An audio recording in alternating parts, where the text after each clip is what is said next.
I'm now going to go through the cut chart for the Artemis shoulder bag. First, your piece A. Now you'll notice two cut lines on your piece A, the top solid line and the dotted line. So you will need for the side that has just an inseam pocket, you will need to cut it on the solid line. And for your side that has a zipper pocket, you'll need to cut on the dotted line. If you decide to omit any pockets, you will cut this piece on the solid line. And for the zipper pocket, you'll also need to cut your lining on the shorter dotted line. You will need one lining cut on the solid line for that zipper pocket as well. And for your this inseam slip pocket, you will want two linings cut on the solid line. You will also need a zipper. I recommend a size 4.5 or 5. If you use a size 3, there are modifications in the pattern. You can use there's an option of using a magnet on the slip pocket. This is what it looks like without a magnet. So this is easy to get things in and out. But if you turn your purse upside down, you might lose your keys or whatever you put in that pocket. So there is a magnet option, such as this. This is a 14 millimeter magnet.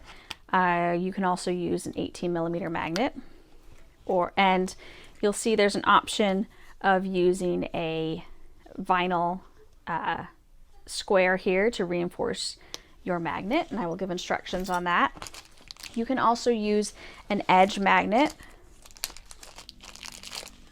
An edge magnet like this goes over the pocket edge, and then you put the other side of the magnet on the inside, and that's a very nice look too.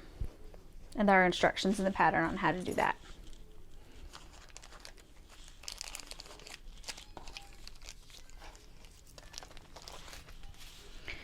All right, you'll have your piece B where you will cut out two shorter pieces. This is for that you'll use on the outside of the purse, and two longer pieces that you'll use on the inside of the purse.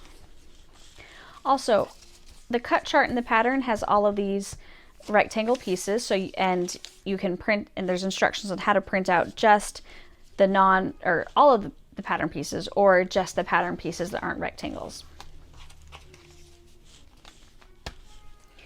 Piece C, this is used for when you have a gusset pocket.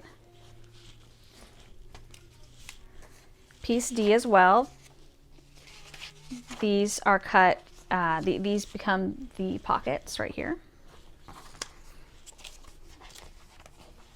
However, if you want to make the version without pockets, maybe your fabric is thick. This was kind of a spongy vinyl, and I didn't know how it would do with all of those layers, so I made it with piece E instead.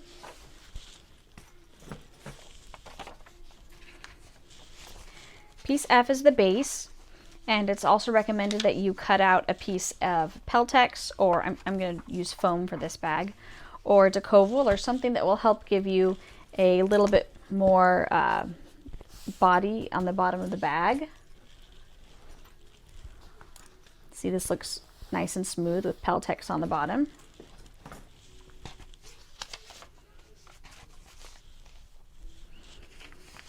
Piece G, this is your lining gusset. Piece H. Piece H are your lining side pieces, as well as your lining slip pocket. You don't have to have any of these pockets, but there's instructions in the pattern both to have the pockets and to leave them out. H. Piece I. All of my rectangle pieces are together, which is why this is, we have to go back a little bit. This will be for the binding for the pockets. And I recommend it for the accent fabric, but if your accent fabric is too thick to bind, you can use a thinner fabric. Piece J, the D-ring connectors for the side. And you will also need D-rings to go along with that. And for the small, I recommend 1 inch. For the large, I recommend 1.5 inch, but there are instructions in the pattern on how to adjust that. You can also use a O-ring instead of a D-ring.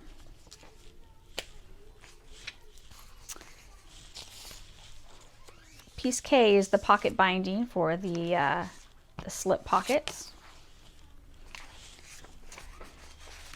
Piece L is the zipper pocket, and you will also need a zipper to go along with that. You can use a size 3 or size 5. There's an optional pocket overlay, which you will want to use vinyl or another fabric that does not fray at the edges if you use this. And finally, piece N, which is your strap. Now, I used vinyl for this strap, and I don't need to interface it, but you do need to make sure that your fabric can fold in fourths. Some vinyls are going to be too thick. For thinner fabrics, you can turn down the end, and then you won't have raw edges. For vinyl, this vinyl, I will have raw edges at the end. So I'm going to need to cover the end with edge coating, or you can put a strap end on it. And finally, the top zipper, which this is designed for a 4.5 or 5, number 4.5 or 5 zipper. That's the zipper size, and it's a 1.25 inch wide zipper tape. But you can also make some modifications and use a size 3 zipper, and the pattern does explain how to do that. Some other things that you might find helpful are grosgrain ribbon. If you are using vinyl, you can use ribbon to help stabilize your vinyl. I mentioned edge coating, that's also for vinyl. Double-sided tape, that can be helpful for zippers and for the strap connectors.